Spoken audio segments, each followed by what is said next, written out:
কর্মীদের সংগঠিত করার জন্য তিনি বলেছেন, সর্বোপরি এই স্লোগানটি বিএনপির পক্ষ থেকে একটি বড় বার্তা হিসেবে দেখা হয় বর্তমান সময়ের রাজনীতিতে। আসলে নিরাপত্তার জন্যই এই বাসটি খুব ধীরে ধীরে বিমানবন্দর এলাকা ছাড়ছে। বাসের মধ্যে আমরা তারেক রহমানকে দেখতে পাচ্ছি, তিনি দাঁড়িয়ে আছেন। তিনি আসলে সবাইকে দেখার, বাংলাদেশকে দেখার, এতদিন পরে তার মধ্যে যে অনুভূতির ব্যাপারগুলো, সেইগুলো আসলে অন্যরকম হওয়ার কথা। এতদিন পরে দেশে ফেরার পরে বাংলাদেশকে তিনি 17 বছর পরে আসলে সশরীরে দেখছেন।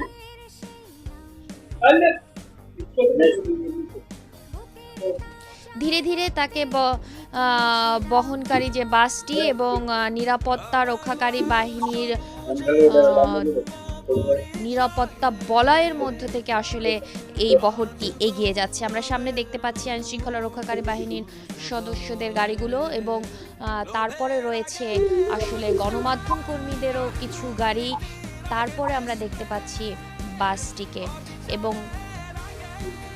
বিমানবন্দর এলাকাটির যে নিরাপত্তা রক্ষায় আইন শৃঙ্খলা রক্ষাকারী বাহিনীর বিপুল পরিমাণ সদস্যকে আমরা দেখতে পাচ্ছি। তারাও আসলে এই বহরটির পাশে পাশে এগিয়ে যাচ্ছেন এবং নিরাপত্তা দিচ্ছেন। আমরা সেনাবাহিনীর সদস্য, পুলিশের সদস্য, সাদা পোশাকে পুলিশের সদস্য, বিমানবন্দর এলাকার নিরাপত্তা কর্মীদের আমরা দেখতে পাচ্ছি।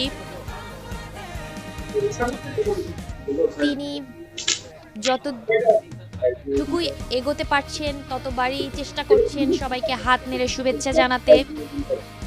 তারেক রহমানকে দেখা যাচ্ছে বাসের ভিতর থেকে, তিনি সামনে দাঁড়িয়ে আছেন, তিনি সবাইকে শুভেচ্ছা জানাচ্ছেন, সালাম জানাচ্ছেন। গাড়ি বহরটি খুব ধীরে ধীরে এগোচ্ছে। যে গাড়িটি তাকে বহন করছে সেটি একটি বুলেট প্রুফ বাস।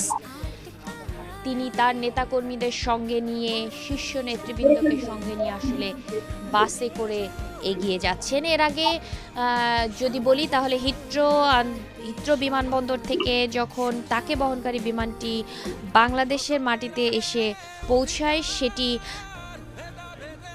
প্রথমে পৌঁছায় সিলেটে ওসমানী আন্তর্জাতিক বিমানবন্দরে, তারপরে শাহজালাল আন্তর্জাতিক বিমানবন্দরে বিমানটি অবতরণ করে 11টা 40 মিনিটে। আমরা দেখতে পাচ্ছি তারেক রহমানের হাত নাড়ার দৃশ্য, এবং বাসের ভিতর থেকে তিনি দেখতে চাইছেন 17 বছর পরে সরাসরি বাংলাদেশকে।